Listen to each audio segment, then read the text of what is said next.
The tale begins within a towering skyscraper, reminiscent of landmark 881, during a grand press conference. A reporter stepped forward and began her introduction. Here is Bayan, the CEO of Didi Lam Rate, a prominent figure in the world of business. His company is valued in the hundreds of billions, with ventures spanning across internet services, gaming, hardware, dining, lifestyle, transportation, and culture. His enterprise has left a profound impact on countless lives. One might expect such a tycoon to be cold, calculating, and ruthless, the kind of man who climbed to the top through sheer decisiveness. Yet, during a recent interview, Bayan revealed a very different side of himself. Known by many as the best boss ever, a visionary investor, a gaming genius, a talented manager, and a man with an uncanny sense for industry trends, he seemed almost too perfect. Facing the press, Bayan suddenly broke down in tears. "I'm no business genius," he confessed. "The secret to my success can be summed up in two simple words: luck. My original goal was merely to lose $50,000. The reporter was left momentarily speechless before replying, "Even in their humility, successful people seem to say all the right things." The scene then shifts back to a much earlier time in 2009 at Handong University in Jingsu City. A voice suddenly echoed, "Bayan, wake up. You're late for class." Today the deputy dean is lecturing, and attendance is mandatory. Bayan stirred from his dream, rubbing his eyes groggily. "Class? But isn't this my rented dormitory? Who would even come to wake me up here?" As his vision cleared, he saw his close friend Manang grinning mischievously. "Sleeping like a pig again, huh?" Manang teased, before darting out the door. "Hurry, or you'll be scolded by the deputy dean."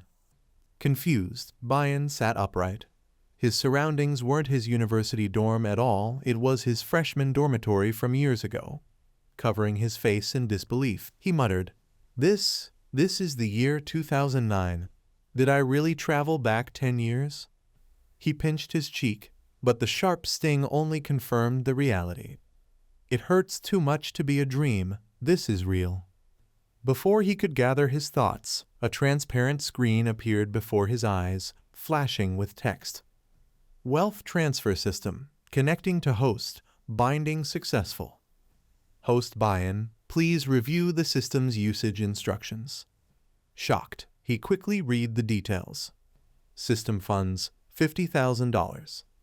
Personal assets, $443. Rules, system funds must be used strictly for business activities. They cannot be spent on personal matters. After each period, profits or losses will be calculated. Profits convert at a ratio of $100 to $1 in personal assets. Losses, however, convert at a 1-to-1 ratio into personal assets, fully available for personal use. Bayan froze for a moment before bursting into laughter. So it's true, after traveling through time, there really is a system, and this one's a classic setup. The system chimed once again. Final note, please name your company. Excited, Bayan pondered briefly before typing in the name, Dang Dod Technology Network Limited Liability Company. This name means soaring like a kite in the wind, he muttered with a wicked grin. But I only hope it crashes and burns quickly. Throwing his head back, he laughed manically. Ha! Losing money is the same as making money. My financial future is brighter than the sky itself. Following that, our Bayan carefully read through the additional instructions and completed the registration for Dang Technology Network Limited Liability Company. The next settlement date was set for 14 days later. If no products were released by then, the settlement period would be postponed. After finishing, he rubbed his chin with a sly grin, thinking to himself, this is perfect. Making money will be simple. No matter how big the losses, I'll still profit in the end. The next step was clear. He needed to reset the system's variable funds to zero and convert his personal assets from $443 to $50,443. With that done, he muttered, now I just need to figure out how to make the losses as devastating as possible. Immediately, he convened a virtual meeting in his mind. There were 5 main members, with our Bayan naturally taking the lead.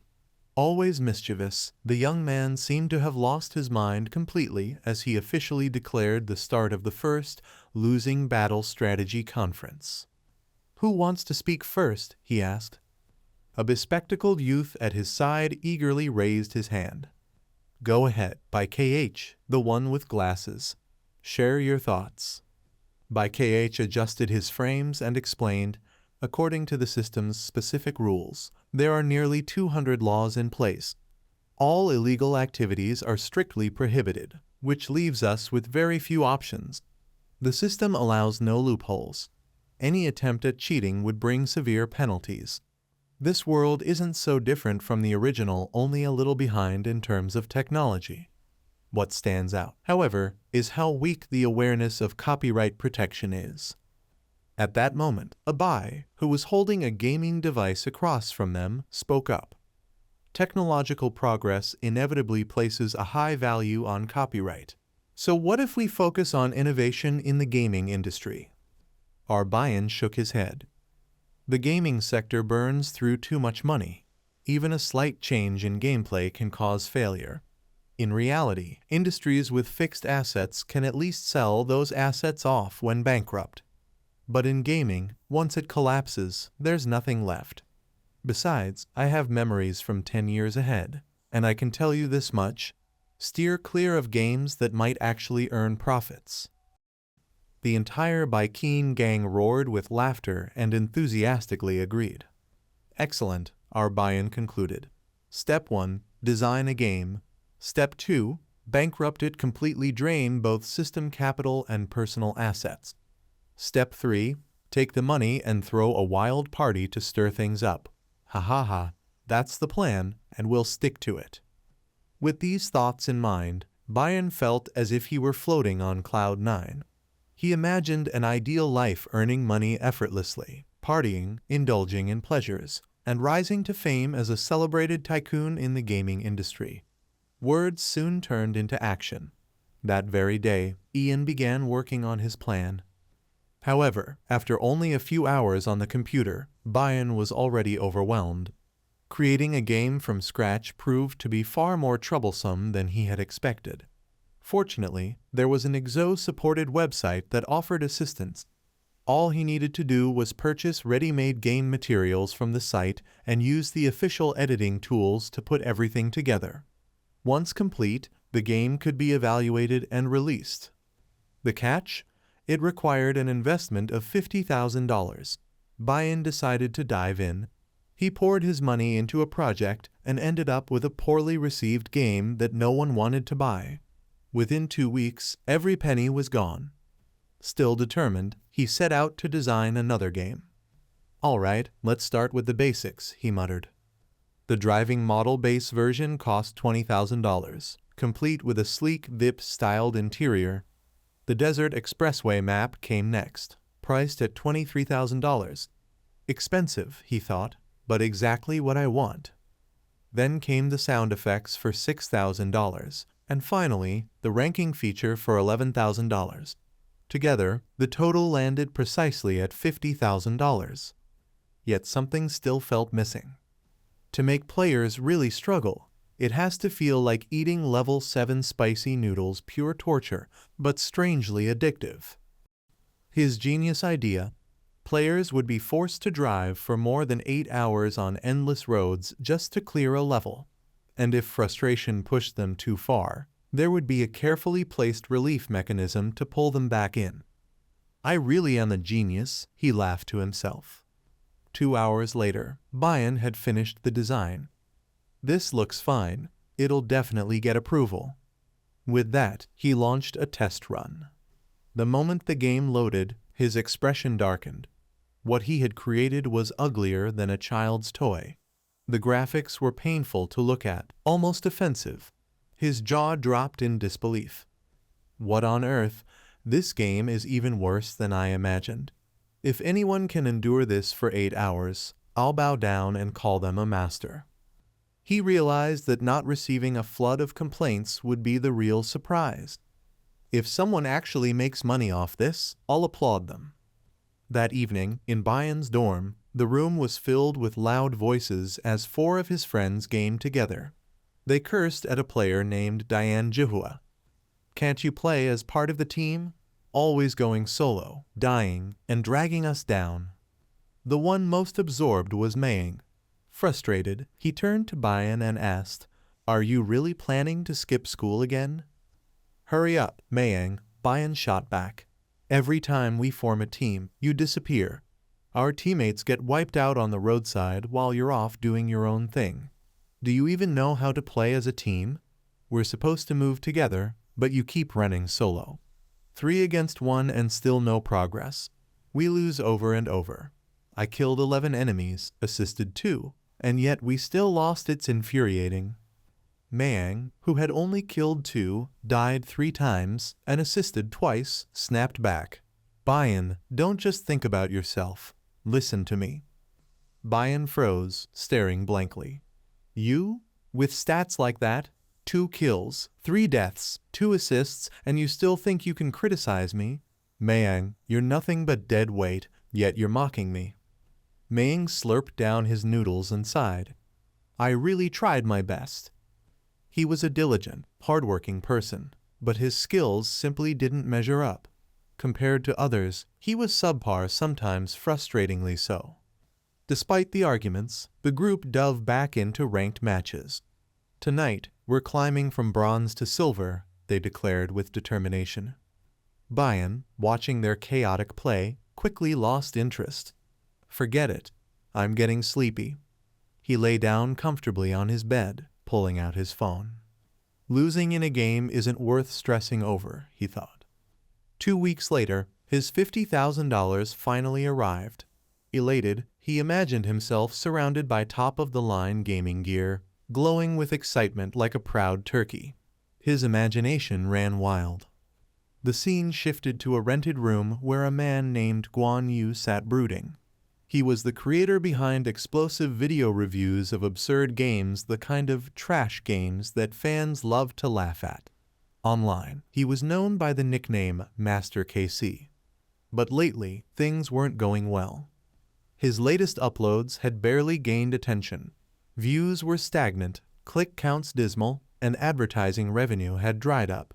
Without money, he couldn't even afford to take girls out. Scrolling idly, he stumbled upon Bayan's bizarre creation, Desert Lurin Expressway. What kind of strange game is this? And it's only $1. He skimmed the description, a simulated driving journey contemplating human life. "Creepy, really creepy," he muttered. "But hey, life's dull anyway. Let's see how a $1 game is supposed to make me reflect on life." Words turned into action as the chubby guy eagerly launched the desert map. From the very start, it was clear that the graphics were poor, the effects lackluster, and the controls stiff. Even the sound design carried an unsettling creepiness. But for someone who had endured countless low-quality games before, these flaws were nothing new, just more minor annoyances to shrug off.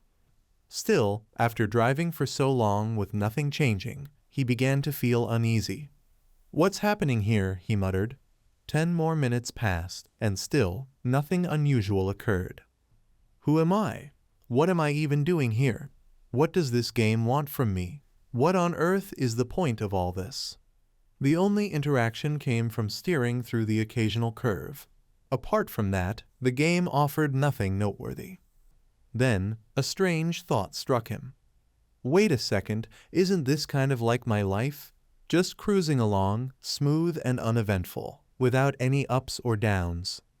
After playing through the session, he was suddenly interrupted by a voice behind him shouting, "Stop for a moment. I need to cook some instant noodles and continue researching afterward." Confused, he tried to stop the game, but found he couldn't. Distracted, he lost focus and crashed straight into a rock wall. His eyes widened in disbelief. "You've got to be kidding me. I've been driving for half an hour, and now you're telling me to start all over again? That's too much." Frustrated but determined, he grumbled, "Fine. I've found this game's biggest flaw. Once I finish eating, I'll make an expose video immediately. The very next morning, Bayan eagerly watched the chubby guy's expose video. The review detailed an 8-hour driving ordeal where players had to remain constantly vigilant, since missing even a single curve meant starting over from scratch. What shocked him most was the game's ending, a single mocking line that read, "Congratulations, you've successfully wasted 8 hours of your life." To his disbelief, the video concluded with praise. "This is a game that makes you reflect on life. It's truly amazing, you must try it," the reviewer insisted. Below the video, the comments were just as baffling. One viewer said, "I watched the whole journey without skipping. Now I'm questioning the meaning of my own life." Another chimed in, "I already bought it. I believe I'll find the meaning of life in the desert too." Others wrote, "Buy it now. Not buying it means you're not even human." Even Bayan's own sarcastic comment, "Just $1 to contemplate life. Even the dumbest person would think it's worth it," was met with agreement. He held his head in disbelief. What is this nonsense? Why are people praising this game instead of roasting it like every other trash title? How can there be such intense, positive feedback? In frustration, he typed furiously on his keyboard, leaving a blunt reply, "I am the creator of this game. I deliberately made it terrible so people would hate it. Don't buy it, it's not worth it." But even that backfired. One user replied, "The author shouldn't insult our intelligence. Strangely enough, I really love this game." At that moment, Bayan felt tears welling up. Someone tell me, are their minds messed up, or am I going crazy? I made a garbage game, yet people are posting top reviews and celebrating it. What is happening here?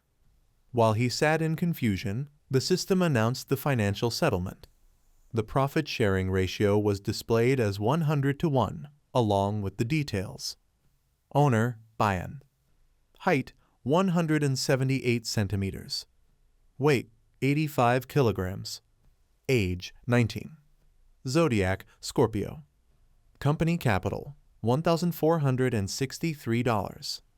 Profit, $75,400.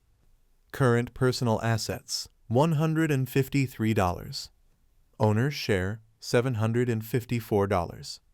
Total personal assets, $97. Bayan nearly spat blood after reading the results. Despite generating over $50,000, his actual cut was barely anything. Shaken, he immediately called an emergency meeting in his mind. The thought was terrifying. His so-called trash game had sold over $200,000. After the platform's cut, the company still cleared more than $70,000 in profit. Wearing glasses, one version of Bayan pointed out, "With the asset conversion rate, our actual gain is only about $700. Another Bayan, sipping his coffee, added calmly, "Dwelling on the past is useless. The real issue now is how we spend all the system's capital before the next settlement." Slamming his hand on the table, a different Bayan exclaimed, "Then should we hire someone to help us?" The discussion grew as loud and chaotic as a fish market. One of them suggested, "We need someone who's failed everywhere else. Paying him a salary will help us burn through capital faster, which means we'll hit bankruptcy sooner." "But who could we ask?" another questioned. A crafty Bayan smirked. "Isn't there someone right beside us who's perfect? He's skilled at making dumbbells for class, and everything he's done so far hasn't caused any harm. He's exactly the kind of talent we need, no one else but Miyang." Right on cue, Miyang appeared, carrying food. "I brought something for you guys." Bayan's face lit up with a wide grin. Accepting the food, he exclaimed, "Thank you so much, Miyang. With you here, there's nothing we can't handle. You are my hope." Miyang froze in place, staring blankly as if questioning whether Bayan had lost his mind. Is he crazy? Did breaking rocks make him hungry, or what? After some time, the two brothers decided to head to a nearby pub to share a few drinks and chat. Mayan was devouring his food with both hands, eating fiercely, while Bayan sat quietly in thought. Now that I've got a capital accumulation system with $300,000, hiring an employee shouldn't be too difficult, right? He pondered. Noticing his brother's odd behavior, Maying asked curiously, "Why did you suddenly invite me out to eat? Did you strike it rich or something?" Baiken, bored and restless, rested his head in his hand like a tired snake. "Oh, right, I just made a little money," he replied casually, all while secretly checking the system board. His system had added $174,500 to his capital, raising his total to $300,000, while his personal assets still remained at a meager $97. Mayan, uninterested in anything beyond the food, continued to eat heartily. "These grilled chicken wings are the best. My favorite, every time," he said between bites. Meanwhile, Baiken sipped from his Coca-Cola, his heart tightening with grief. His mother had suffered for so many years, and in the end, her personal assets amounted to only $900. The thought made his chest ache, tears threatening to rise, but he quickly calmed himself. It seems the system always resets capital to a fixed figure after every settlement. If it drops below, it restores it. The next settlement is in a month. This time I must figure out how to use the entire $300,000. As he contemplated, Mayang, who had just joined them, noticed his distant expression and asked, "Why are you just sitting there? What's going on?" Baiken replied, "Recently, I've been developing a game on my own, but I don't have the manpower. Are you interested?" Mayan's face went pale with shock. "Making a game? That costs an insane amount of money. How could you possibly afford that?" Baiken, adopting the demeanor of a skilled actor, declared proudly, "Since things have come this far, I won't hide it anymore. Actually, I come from a wealthy family. They've given me $300,000. Is that enough?" Mayan nearly choked on his drink, his face turning as pale as lime. "What? That much money?" Baiken smirked inwardly, pleased. He actually believed it. Kids really are easy to fool. Then Mayang asked suspiciously, "So, do you have any skills in art? Do you know programming?" Baiken's expression hardened as he coldly replied, "I don't know a thing. But so what? With money, I can buy resources online and hire experts to do the work. That solves everything." Matang, who had been listening, chimed in with concern. "But Baiken, we don't know the first thing about game design. If you throw away $300,000 on this, the responsibility will fall squarely on you." Baiken's heart sank. Damn it, who would have thought Maying's conscience would become my biggest obstacle? No, I can't let him doubt me. I have to deceive him. Feigning arrogance, he asked, "Have you heard of the game Desert Lurin Expressway? That ridiculous little game that's been trending recently?" "Yeah, what about it?" Maying asked. Baiken smiled slyly. "I made it." The young man, mid-sip of his Coca-Cola, sprayed it out in shock. With a sarcastic laugh, he exclaimed, "So you're the one behind that ridiculous game? I didn't expect you to have such talent for game design. If a game like that can become popular, then maybe you are a genius." He slammed his drink down and said decisively, "All right then, count me in. I'll take the risk with you. I may not have many skills, but I'm loyal. I won't let you shoulder this alone. I'm heading to the bookstore to get specialized books for research." Before Baiken could respond, he bolted out like the wind. Baiken sat stunned. What's with this guy? Why is he acting so recklessly? There's no need to buy books. Research? Is he really serious about this? Could he actually have potential? Hours later, Maying returned, arms loaded with an entire shelf's worth of books, his grin mischievous. "Baiken, I'm back." Baiken froze, staring blankly for a long moment. What is all this?" Maying proudly slammed the mountain of books onto the table. "I saw a discount, so I bought several dozen at once." Baiken's eyes widened in disbelief. What on earth? He even thought about shoulder pain and baldness from overwork? The greatest challenge programmers often face isn't the complexity of coding or the tools they use, it's the exhaustion caused by endless late nights and severe sleep deprivation. Yet, what's striking is that none of this has even reached the stage of actual programming. Outwardly, he continues to act in this exaggerated manner. Well, he mutters. It seems I didn't choose the wrong person after all. You are the right one. Hearing this, Mayang brightens up with excitement. That's good then. Let's start with the Advanced General Programming book. He flips it open, only to frown almost immediately. Damn, this content is overwhelming. I recognize every single word, but when they're put together, I have no idea what it means. Bayan, watching from nearby, thinks to himself, buying this pile of books, saying they're completely useless doesn't feel right, but pretending they're effective, that would be a crime. Finally, he speaks aloud. Hey, Mayang, we're working on design, not coding. Besides, with today's technology, most of the content in these books is already outdated. Hearing this, Mayang's face flushes with frustration. Oh my God, now I understand why they were so heavily discounted. But wait, why can't discounted books be returned? Bayan calmly replies, it's fine. Just skim through them. They still hold some value. Don't worry, let the company cover the cost. Overjoyed, Mayang beams. Seriously? The company will pay for them? That's amazing. I'll start reading right away. With that, the young man eagerly lies down on the bed and begins reading. Yet within just 5 minutes, he rolls over and drifts into deep sleep, snoring heavily, like a pig. Bayan, utterly stunned, slams his hand down on the table in disbelief. Tears stream from his eyes as he mutters to himself, remarkable, truly remarkable.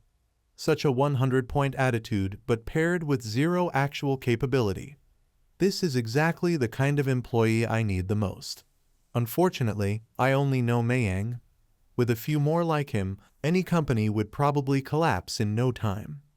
He shakes his head, sighs, and finally says, never mind. I'll focus on identifying new items and figuring out the best way to spend this $300,000. A while later, our Bayan held a handful of colorful cards. My gang, looking puzzled, asked, Huh? Do you want to play a card game? Bayan's face lit up with excitement. Exactly. We're going to create a card game with the theme of Sango. I've already bought the base model from the resource page. Mayang, dressed in a yellow shirt, climbed down from his bed and frowned. Bayan, do you really want to copy a game like Bo Sango? I've heard so many people are already making card games. On top of that, Sango is everywhere. Just look at the top 10 rankings, at least 5 of them are Sango titles. Hearing this only fueled Bayan's determination. He thought to himself, perfect. If card games are trending, then I'll make one too. If Sango is popular, I'll make a Sango game as well. When so many works of the same type are competing on one platform, mine will definitely stand out. This time, success is inevitable. With that thought, he immediately held a meeting in his mind. The first to speak was Tycoon, adjusting his glasses to look impressive. All right, let's hear Bayan's opinion on the payment model. Sango's system is strict, and that's exactly why it stands out compared to other card games. Another Tycoon, holding a cup of coffee, added, So, let's sell our game for $10. After that, no extras. Players will definitely complain, but we must take the opposite route. Even the big spenders won't have anywhere to throw their money. The group erupted with excitement. Exactly, $10 for the game. Yes, even better.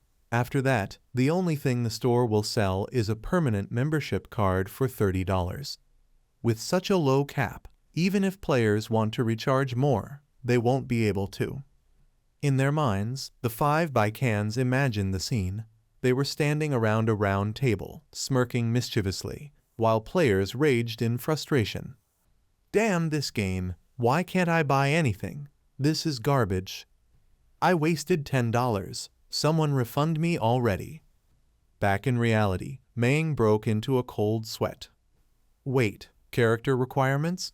Are you serious, Bayan? I've only seen Sen go through movies. There are so many characters I don't even know yet. What if I mess something up?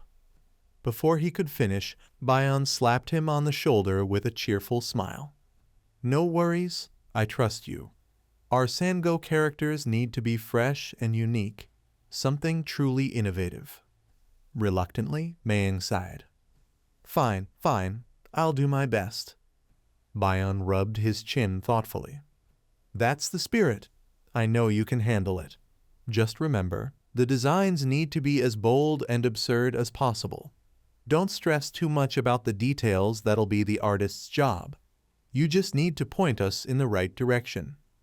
But Maying was panicking inside, clutching his head. Damn it, I've got nothing. No ideas at all. After a long pause, he finally asked, Hey, Baikan, can I turn Guan Yu into a dragon? Baikan immediately nodded. Approved. A little later, Maying asked again, Baikan, can I make Mya into a horse? What about Zay as a dragon princess? Or maybe Lamb as something ridiculous? Though clearly exasperated, Baikan still agreed without hesitation every single time. Next, he foolishly thinks to himself, I truly did not make a mistake in choosing him. Huang, once a dragon princess, has now been degraded into something so lowly that just imagining it feels both absurd and nauseating. At the moment, the game Bangu is gaining popularity. Its characters are all designed in a chibai style, which clearly shows that players are drawn to this aesthetic. Yet instead of following the trend, he deliberately chooses the opposite direction. If people love chibai, then I will go for realism, even if it makes them hate it. This is where the artist Ruan Wang Jian comes in. On the surface, his work seems decent, though his strength lies mainly in the chibai style. In terms of realism, he is probably not very skilled. Still, the plan is finalized, a ridiculous strategy, pairing an inexperienced artist with a realistic art style. By doing so, he avoids angering the loyal Sanbuo fans. Let them come and see for themselves. On top of that, they add a model with no creativity, charge $10 for the full game, and demand $30 for a so-called permanent membership card. For a game this awful, anyone who willingly plays it truly deserves respect for bowing down to such rubbish.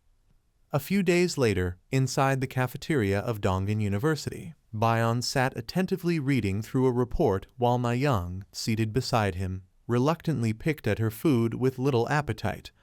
In Ban's mind at this moment, he secretly thought, Awesome, this is so simple. It barely feels like writing at all. Just one word nice. Unable to contain his excitement, he spoke up cheerfully. My buddy here is incredibly reliable. Honestly, I couldn't have come up with this myself. Aside from the names and a few distinguishing traits, it has nothing in common with the three Sandal characters. This is on a whole different level. Hearing this, the young man in the yellow shirt was amazed. Wow, that's so cool. But Bayan, with a daring spark in his mind, suggested, what if we turn all the Sandal generals into females? That would make it even more incredible. His bold idea was immediately rejected. Ban struck it down firmly. No, absolutely not. Mayang froze, staring blankly for what felt like 100 seconds before finally asking, Why not? You said you wanted transformation. Bayan, wearing a stern expression, explained, it would ruin the uniqueness of the characters. Yet, deep inside, he thought to himself, more importantly, if this actually becomes popular, I might miss out on the credit. With renewed enthusiasm, Ban added, Your current plan is already great, Mel being half man, half horse, and Guan Yu as a dragon. It's easier to recognize. The young man nodded in agreement. I see. Understood. Bayan's face lit up as he said, Later on, back in the room, transfer these details to the computer. I'll go over them with the artist. Secretly, however, he thought to himself, Luckily, Mayang's mind is simple and easy to guide. That afternoon, at the dormitory of the Fine Arts Department in the Financial Economics University, the three artists Bayan had reached out to gathered together. The one with long hair introduced himself as Ruan Guangjian, a fine arts student. Standing behind him were his two close friends, looking on with worried expressions. Anxious, they asked how things were going, but Guangjian simply waved his hand as if addressing clients, signaling them to step aside. "I'm talking to a customer. Back off for now. The next few months, whether we feast or starve, will depend on this." The negotiation between Bayan and Ruan Guangjian began. The imagined grandeur of such a scene was enough to make anyone's heart race. Guangjian spoke first. "How many pieces do you need? Any specific requirements?" Bayan promptly responded. "The artistic style doesn't need to be in chibai form. Aside from that, it's up to you. We need a total of 50 characters, each with a set of 4 original paintings, so 200 pages in total." Guangjian was taken aback, silently thinking, "Good heavens, nearly all my works are chibai, and the first thing he asks for is a non-chibai version." After a pause, he replied, "All right. The price for one set is $2,000. I know it may seem a little steep for a student like me, but rest assured, my work is top quality. My craftsmanship is precise, and I put everything into my drawings." Bayan, however, silently calculated in his mind. $2,000 per set means 500 per page. No way. I'll never spend that kind of money. Absolutely not. Out loud, he retorted, "I find that price unreasonable." Guangjian frowned, replying honestly, "This is already the lowest rate I can offer." Bayan countered sharply, "But this time, we're asking for a completely transformative artistic style. The difficulty is much higher. On top of that, our design team doesn't have strong knowledge in art, so our requirements will remain vague." Suddenly, he slammed his hand on the table, raising 3 fingers with conviction. "From this perspective, $3,000 per set is perfectly reasonable." The pen in Guangjian's hand snapped in shock. He thought, "I figured Bayan was joking with such absurd talk, and now he's raising the price by 50%. Is this guy some kind of legend?" Unfazed, Bayan continued, "Here's the character description. Take a look." Guangjian stared at the document, completely frozen like a wooden post, his expression full of confusion. The description he received was far too vague and absurd, making it nearly impossible to begin drawing. There wasn't a clear standard to follow at all. On the other side, our protagonist Bayan calmly reassured him, "Don't worry. I have complete faith in your abilities. Just draw however you see fit when the time comes. There's no need for endless revisions. You can even keep this statement as proof, or if you prefer, include it in the contract." One surprise after another left Wang Jianan clutching his head in disbelief. "There's really no need for that," he muttered. "Fine, let's just sign the electronic contract." Bai Kei quickly agreed and exclaimed with joy, "All done." Meanwhile, the young man Ming slept soundly, snoring away without a care in the world. At the same time, Bayan thought to himself with a sly grin, "Don't waste a single dollar on marketing. The fewer people who know about this game, the better. Instead, I'll focus on purchasing sound effects, renting costumes and weapons, and saving $10,000 as an emergency fund." Switching scenes, we find the artist Ruan Guangjian calling out excitedly, "Hurry, hurry, gather everyone, I've finished discussing the job." His group of colleagues looked at each other in shock after seeing the offer. "What? $33,000 for just 4 pages? That's incredible." Another added, "At that price, we could draw anything, even chibai characters, no problem." Guangjian immediately corrected them. "No chibai this time. The client specifically asked against it. Other styles are fine, but no chibai." A red-haired youth raised his brows in disbelief. "Wait a second, isn't all your portfolio made up of chibai work? And now the client specifically bans it? Are you losing your mind? Irritated, Guang Jan snapped back. Shut it. Everyone knows I hate drawing chibis. But with the mobile game market flooded with chibi characters, I had no choice but to accept commissions for them. One of the group laughed. Well then, looks like Bai K has run into another master. Maybe this time the trip won't be a total loss. Guang Jan pressed forward. We'll need to break into a new style, an epic style. And the heart of any epic lies in character design.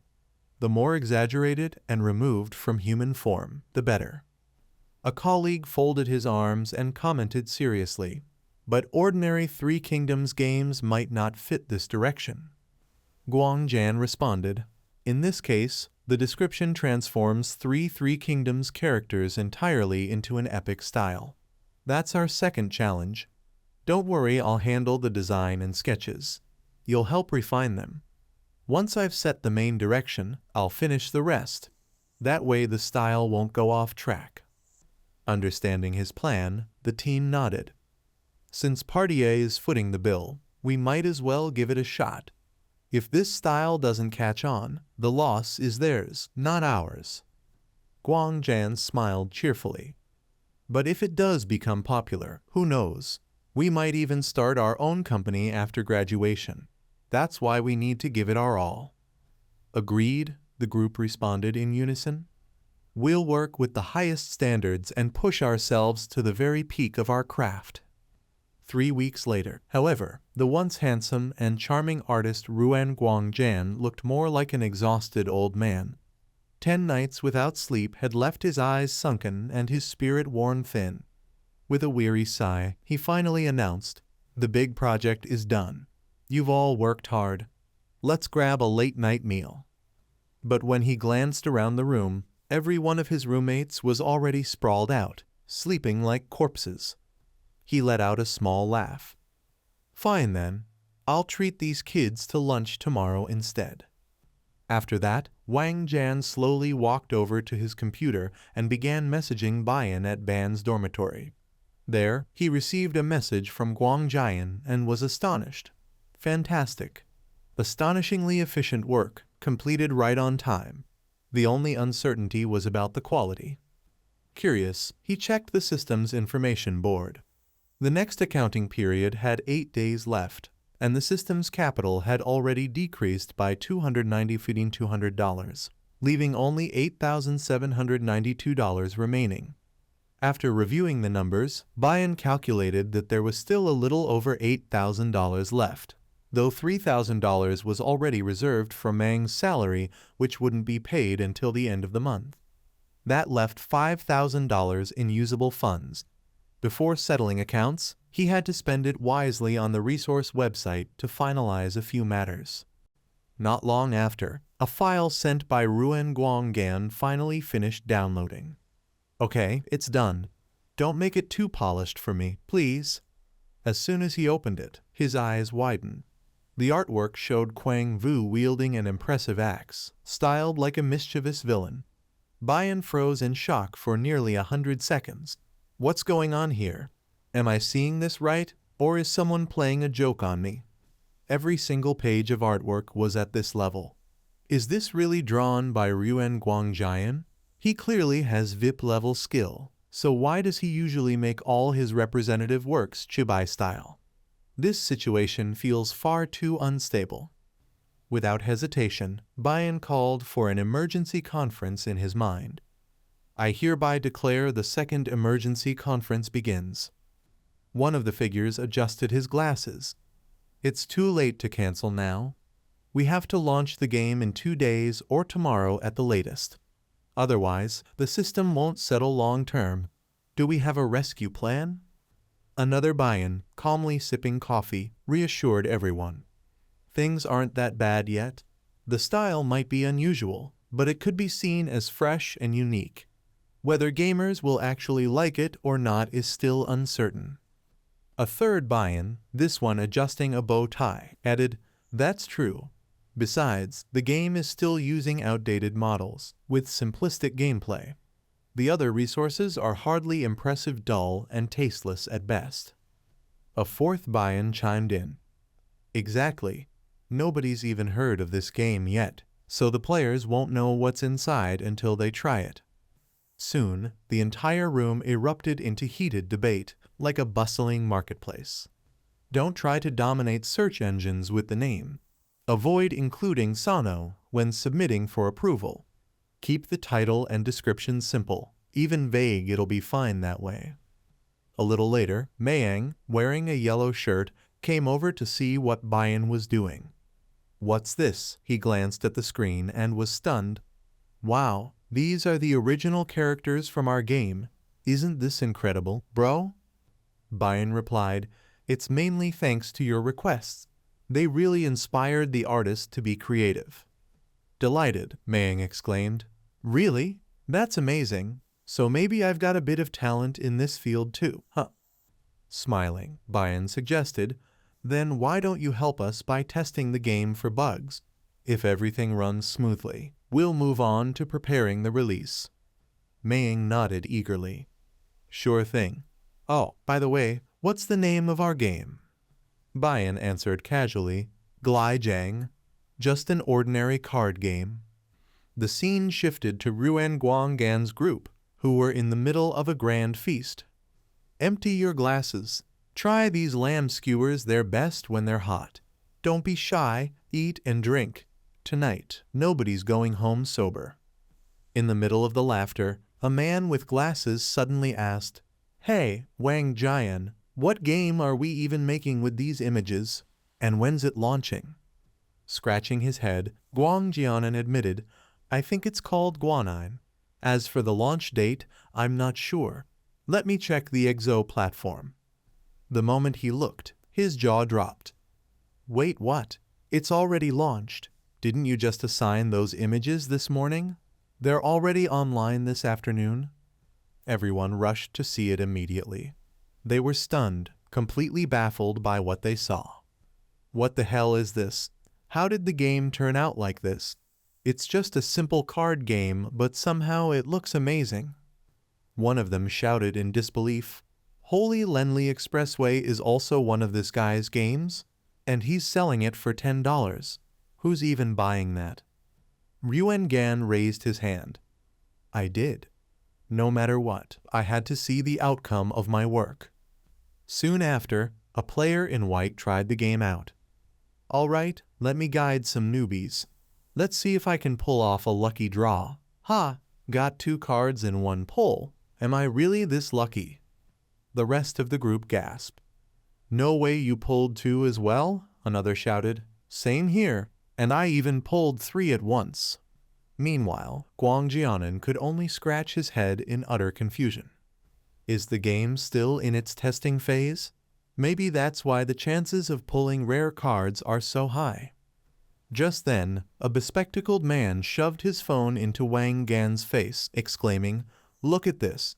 The in-game store only sells a single lifetime card for $30. On top of that, purchasing it grants just 1 extra daily draw, 10 draws in total. Isn't that rather underwhelming? And what about a VIP system? The Sand Go game offers up to VIP 8, yet this one doesn't include any. He frowned. This game is peculiar. Should I ask CEO Bai directly? Maybe there's a hidden intention behind this setup, or perhaps the version we're playing isn't even the final release. Without hesitation, Wang Gan messaged CEO Bai. Hello, CEO Bai. I noticed the game doesn't have a VIP system, and the store only sells a single item.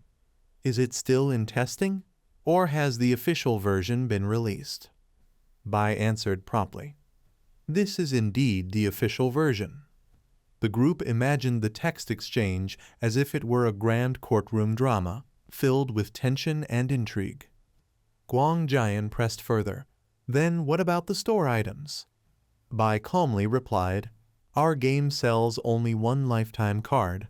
We don't plan to introduce additional products in the future. Hearing this, Guang Jian was stunned. Why would you do that? Bai's response was cold and direct. There's no reason beyond this. Our pricing strategy follows a buyout model. Too many transactions would contradict that philosophy. Truthfully, we hadn't planned to sell the $30 lifetime card at all.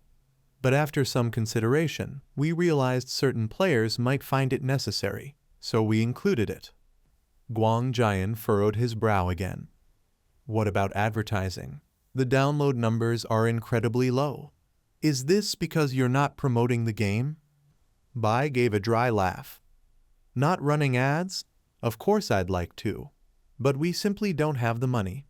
The total investment for this project was $300,000, and most of it was spent on art assets, models, and sound effects. There's nothing left for advertising. Guang Jian went quiet, deep in thought. Then he stood abruptly and declared, "Everyone, I believe CEO Bai truly needs us."